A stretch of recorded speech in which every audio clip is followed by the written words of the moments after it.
Welcome to Salesology, conversations with sales leaders, the art of faster, easier, more profitable sales. When you're ready to transform your sales for today's transforming market, we've got you covered with your host, the queen of cold calling and founder of Salesology, award-winning author, speaker, sales trainer, and coach, Wendy Weiss. Hi, welcome to Salesology, conversations with sales leaders, the art of faster, easier, more profitable sales. And I'm your host, Wendy Weiss. I am the founder of Salesology and the Salesology prospecting method. I'm also known as the queen of cold calling. And today we have a very special guest. We have Paul Reilly, who is the president of Tom Reilly Training. And Paul cut his teeth. He's a salesperson at heart, and he cut his teeth in the commoditized propane industry. He's got over 15 years of B2B selling experience. And the commoditized propane industry is a notoriously price-sensitive and competitive market. He also sold tools and fasteners for the Hilti organization. He was inducted into Hilti's $3 million sales club in 2011. And Paul attributes his success to his belief in the value-added message. Paul is the author of Selling Through Tough Times, and we have to talk about that for sure. And he is also the co-author of Value Added Selling. That's the 4th edition of that book. He also hosts the Q&A Sales Podcast, where he answers the most pressing questions facing today's sales professionals. He's a longtime faculty member at the University of Innovative Distribution and holds the Certified Speaking Professional designation. So welcome, Paul. Wendy, thank you. Thank you for having me on the show. It's a privilege to be here today. Wow, the privilege is ours. So let's start at the beginning. Okay. What's the Paul Reilly story? Give us the skinny. Gosh, so from an early age, I wanted to get into sales. In fact, I remember, even in grade school, I had a lawn mowing business. So I was going around knocking on doors. I was the kid of cold calling, maybe not the queen of it, but the kid of cold calling. So I was knocking on doors in my neighborhood, trying to win new clients. I owned a painting company in college as well. And throughout all of that, I was like, I just want to get into sales. And I had a pretty good sales mentor growing up as well. My dad is the original author of Value Added Selling. So he would always jokingly say that family dinners growing up felt more like a sales meeting than a family dinner. So I loved the excitement of selling. I loved going out there, being able to carve out your own income to make things happen. So from a very early age, I was drawn to sales. And after that, I started first selling professionally for a company called Feral Gas Propane, where I was selling a true commodity product. I was selling the same exact thing as everyone else. It was such a challenging environment, but really quite eye-opening. I had to learn how to compete on things other than just the product or the price. So you really, I would equate that to getting an MBA in sales. And then from there, I went to go work in the construction industry selling tools and fasteners. This was different because the company I worked for, Hilti, is a well-recognizable brand in the industry. And it was not uncommon for them to be 20 or 30% higher than any of the competitors, but they brought some unique value, a truly differentiated product. So, that's a little bit of how I got into sales and why I love it so much. Okay. So I have to ask you, since you are the co-author of Value Added Selling, what is it that salespeople do right or wrong in terms of trying to add value? Yeah, that's a great question. When we think about what salespeople, what they do right, let's start there. Knowledgeable expertise is critical. In fact, in our research in the latest edition of the book, we went on a best sales practices study, and we interviewed top achievers. To be in our study, you had to be in the top 10% of your organization with regards to performance. So these are the top performers in all of these companies. We also interviewed 600 of their customers. And the one thing that came back clearly as the one attribute buyers care about the most is knowledgeable expertise. That was the only attribute that stood out amongst all of the attributes salespeople bring to the table. So number one, if you can find a way to demonstrate your expertise, to help your customers make better decisions, educate them on things they don't know, these are all the ways that salespeople do it right when selling value. Solving problems is another common way that sellers can add value by identifying what's troubling the buyer, what's chewing away at their profitability, what's causing more downtime. You can fill in any one of those problems. But as salespeople identify those problems and then bring solutions, it's another way they create value. Being professional, having integrity, following up, doing what you say you're going to do, being a person of value. That's something that, we don't often talk about in sales, but to be a value-added seller, it means you've got to focus more on making a difference for your customer, not just making a deal. It's more about serving them than selling them. It's about being humble, right? How often do you hear the word humility and humbleness and equate that to a benefit for salespeople? Not too often, but those are some of the things that sellers are doing right when they're adding value. To build on some of the things that we do wrong, number one is sometimes we talk price before we promote our value. We focus too much on what our product or service does versus how it really impacts the buyer. We become seller focused, which means we focus more on our need to sell something and hit our quota than to really take care of the customer. And we sell with fear. That's one of the interesting ones, Wendy, is that with salespeople, we get so fearful of either losing a deal, or if we don't discount, hey, we're just not going to win it, or price is the only thing that sells. Having that fear is really debilitating towards our attitude, towards our behavior. And that's the number one reason why salespeople cut their price, is because they're fearful of losing the business.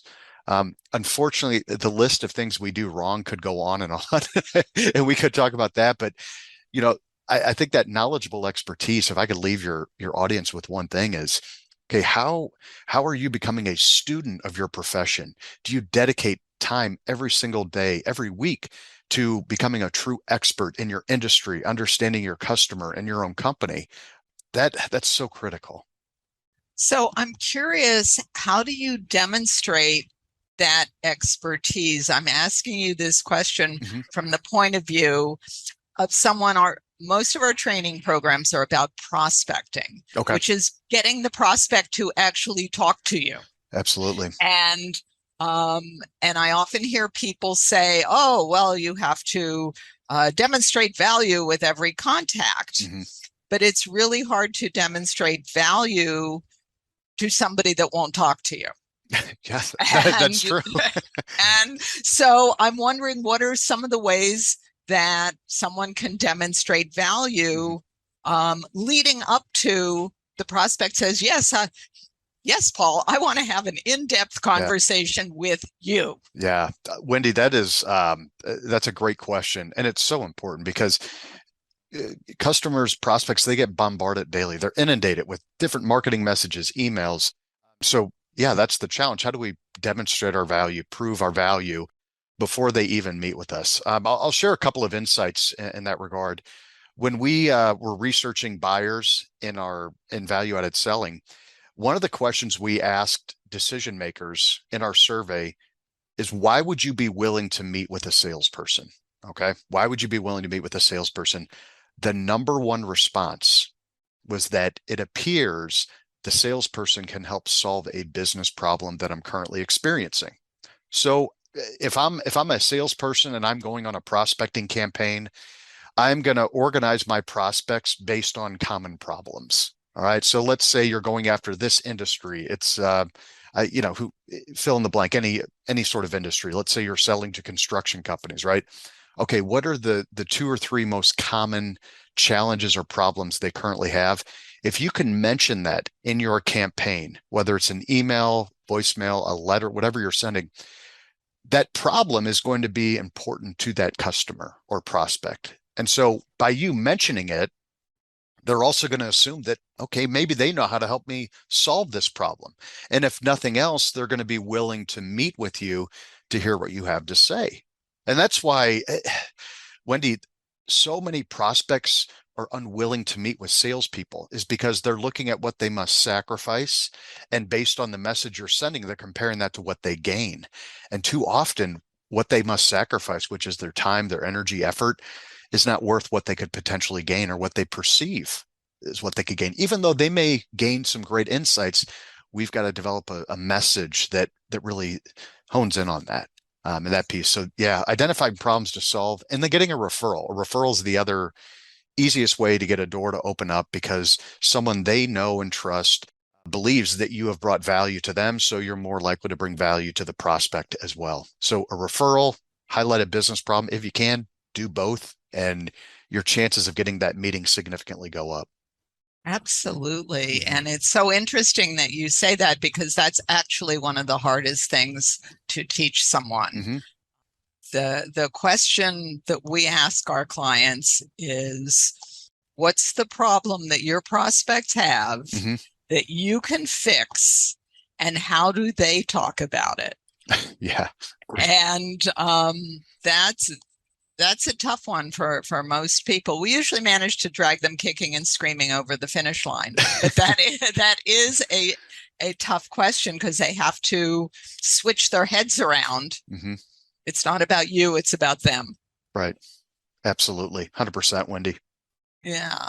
So I'm curious because also you wrote a book about selling in tough times. And certainly we have all been through a really tough time, and it's still kind of going on. So what are some of the things that you observed about selling in tough times? What are the challenges? Are there any positives about selling during tough times? Yeah. To answer the latter question first, tough times are good. Okay, tough times are good. They're not pain-free, mind you, but they are good for several reasons. Number one, when we think about the past, let's call it 10 years, pre-pandemic, we've been on a pretty good economic run, which means the economy is growing, people are buying, money is freely available. Good economic times will mask bad sales behavior.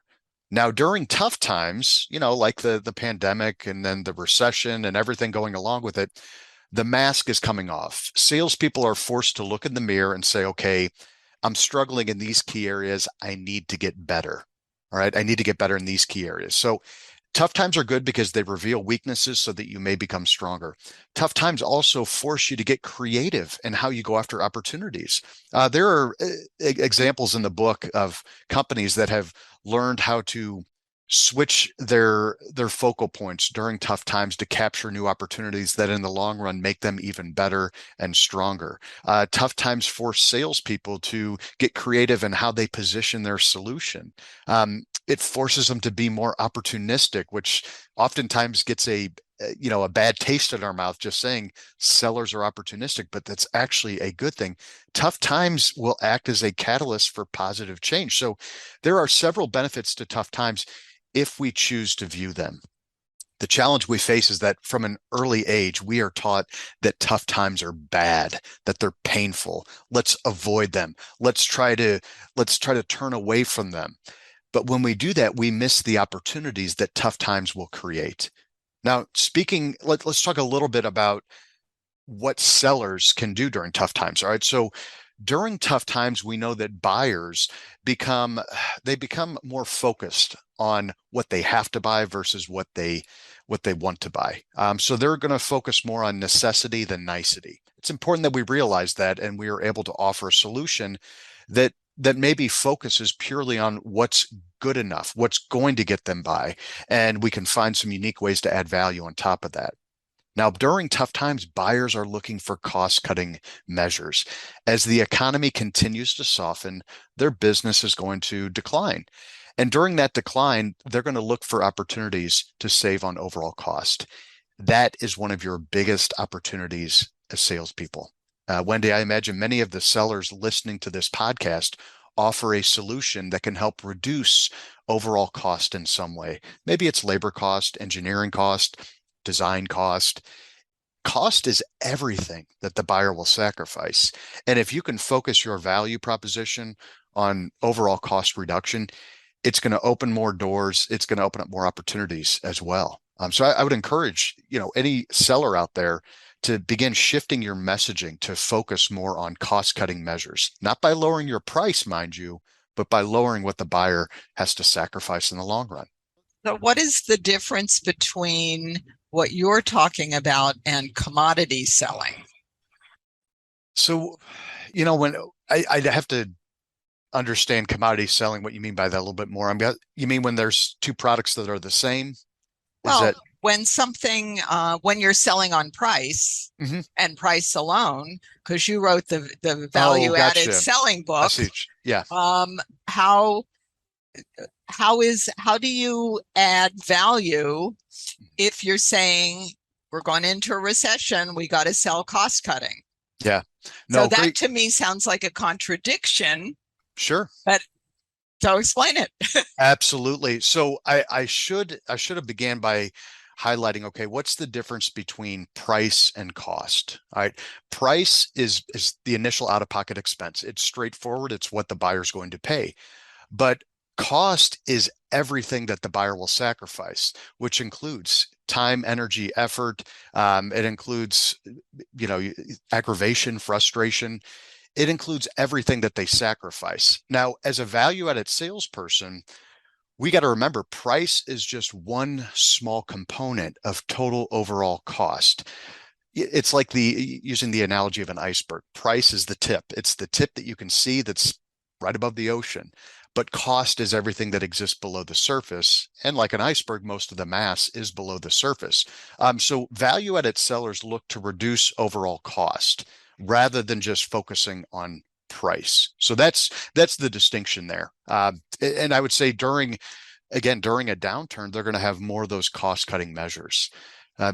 Going hand in hand with that, though, we talk about salespeople being a commodity type seller, right? If they're selling the same product as everyone else, value-added salespeople don't just sell a product; they're also selling the other dimensions of value, which include the value of the company and then also the value that they will bring as the salesperson in there. So I hope that made the distinction a little clearer on that. That did indeed. Thank you very Excellent. much, Paul.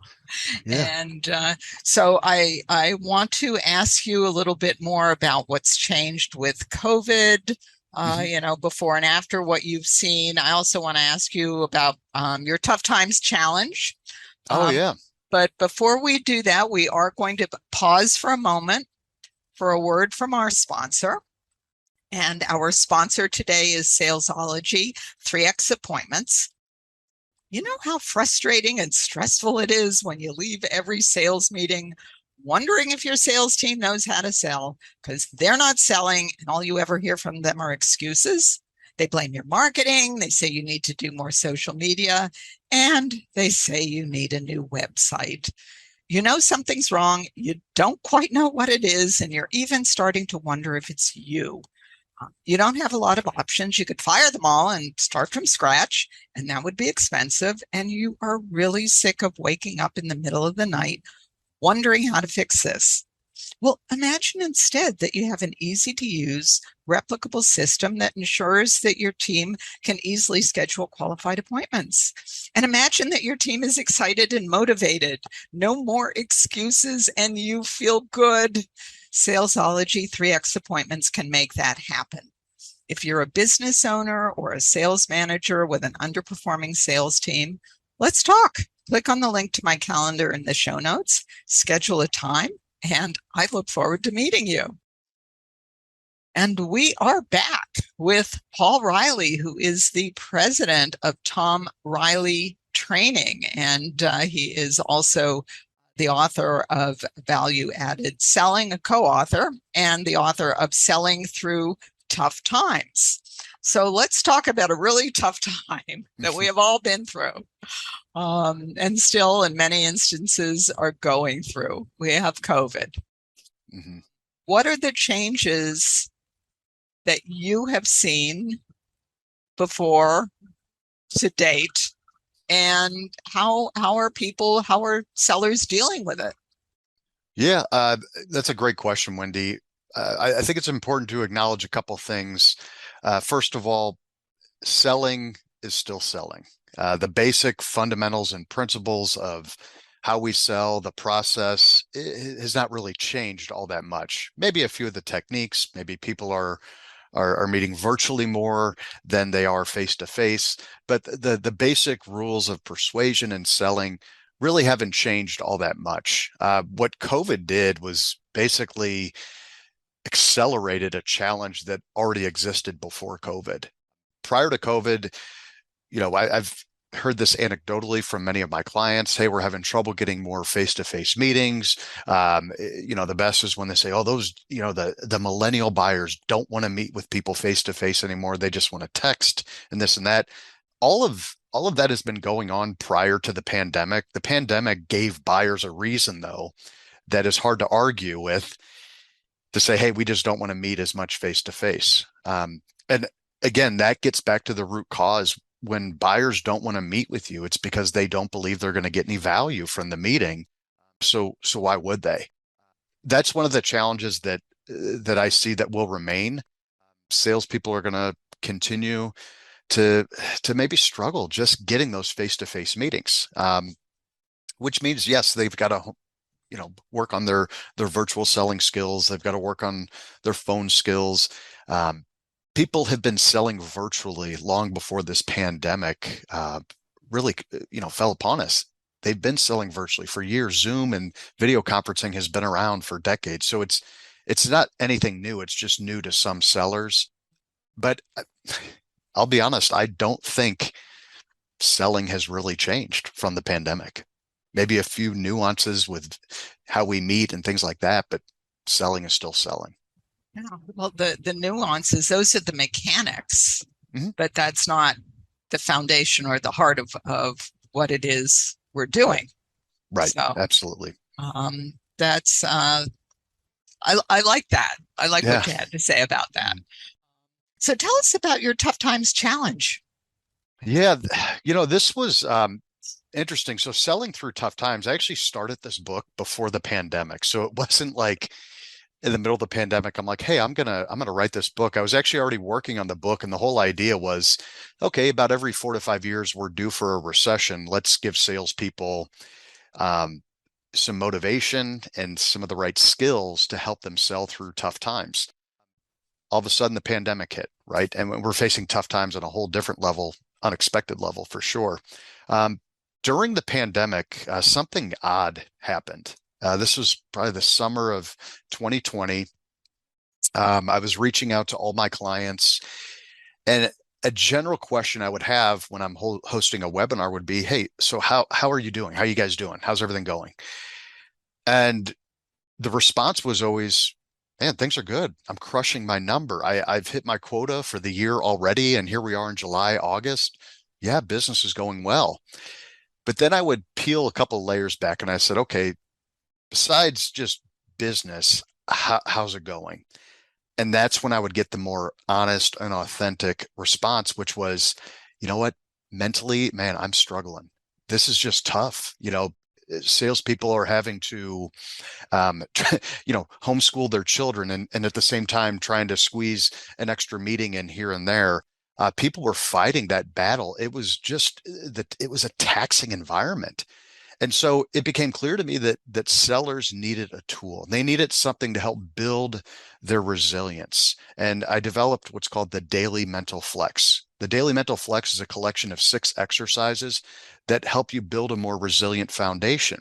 And the Tough Timer Challenge, to answer your question, is for 30 days, you must complete the Daily Mental Flex every single day. And the whole idea is it gives salespeople something that they can shoot for. It gives them an avenue to achieve progress. It helps build that mental foundation that will continue to carry them through the tough time. And the overall response has been extremely positive. So can you share maybe one or two of those mental flexes to help all of our listeners? Yes, absolutely. So really quickly, there are 6 exercises in total. One is expressing gratitude. Number 2 is a continuous improvement exercise. Number 3 is self-discipline. Number 4 is about pruning and planting, pruning negativity and planting positivity. 5 is positively reframing any negative situation. And number 6 is reducing friction, setting yourself up for success today so you can achieve it tomorrow. My favorite one, though, Wendy, I must say, is the self-discipline piece. And this one, it's one of those that just hit me like a 2x4. We all have a to-do list every day, things we want to get done and achieve. And if you're anything like me, the things I really don't feel like doing, the stuff I can't stand, I always put that last on the list. Self-discipline is about doing those things you don't feel like doing, right? It's easy to do the things we want to do, right? But, like I wanted to be on the podcast today with you. It's easy to do this because it's exciting, it's fun. But, going through and sending out, accounts receivable notices to my clients, I don't feel like doing that, right? That's not as fun as exciting. You know what? I need to put that at the top of the list. Do the things you don't feel like doing. Every time you do that, you become mentally stronger. You're learning how to delay gratification. So that's hands down my favorite exercise. Well, I will share for our listeners and perhaps your audience as well, Paul, something that I learned from a friend of mine that was an actress in New York City, and she had to go to a lot of auditions. And, the gratification in going to an audition is pretty, speaking as someone, I was a ballet dancer, speaking as someone who's gone to a lot of auditions, the gratification is really minimal unless you get the job. And so what she would do is she would give herself 1 point for every audition that she went to. And when she got to 100 points, she would give herself a prize. And it didn't have to be a big, expensive prize, but, maybe she'd treat herself to go see a movie or buy a book that she wanted to read or something. But she would reward herself because she got 100 points. And also, if she went to 100 auditions, that's a lot of auditions. She's probably going to get a job. And we use that actually with many of our clients that have call reluctance. And we set up that same, because they don't want to make the calls. They just really don't want to make the calls. But if we can get them collecting points with a good prize at the end, that's something that works for them. Yeah. Gosh, Wendy, that's great. That I need to do that as well in my own business. I think sometimes is, give yourself a reward. The closer you can keep that reward to the effort that is involved to achieve it, that just motivates the behavior. That's awesome. Absolutely. So I know you have a free gift for all of our listeners. Yeah. So could you share some information about that? Absolutely. My purpose statement here at our company is to really help sales professionals become the best version of themselves. So we try to live that as much as we can. And that's why I've taken one of the most content-rich chapters of Selling Through Tough Times, and I made it absolutely free for anyone. If you go to our website, toughtimer.com/book, you can just click the book tab at the top. You can enter in your email address and you get a complimentary chapter on how to craft your customer message. We call it the Tough Times Proposition. And in this chapter, I offer a template of how to create a compelling message during tough times. I give examples. It's really it's something that's very practical. We're communicating all day, every day with our customers. So that chapter is available for download. There's also several other resources available. And something I'm really excited about, Wendy, we just launched this. So we've been, making everyone aware of the Tough Timer Challenge, but we've added a 7-day kickstart program to the challenge, which means you can sign up for the Tough Timer Challenge.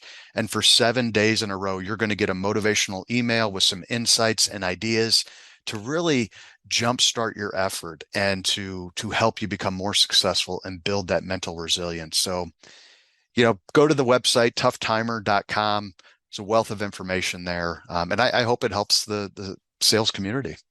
Well, that's an incredibly powerful gift. So thank you. Thank you very much for sharing that. And we are going to post the links in the show notes. So for all of you that are listening, after you finish listening to this podcast, go to the show notes, click on the link, and download your copy of the chapter from Selling Through Tough Times. And all the other resources that Paul's going to make available to you. So thank you so much for that, Paul. Absolutely, Wendy. Thank you. And so you have been listening to Salesology Conversations with Sales Leaders with our special guest, Paul Reilly, who is the president of Tom Reilly Training. And all of the links and everything will be in the show notes. So after you finish listening, click on the links.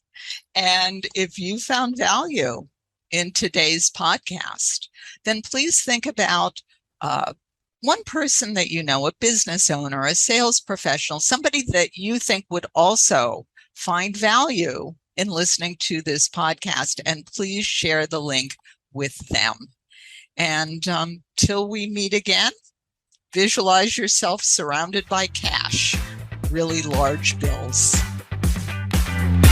You've been listening to Salesology, Conversations with Sales Leaders, the art of faster, easier, more profitable sales. Be sure to follow so that you don't miss a single episode. And while you're at it, please leave a rating and review, and be sure to share it with your friends. Tune in every week for more exciting insights and wisdom on transforming sales. And until next time, visualize yourself surrounded by cash, very large bills.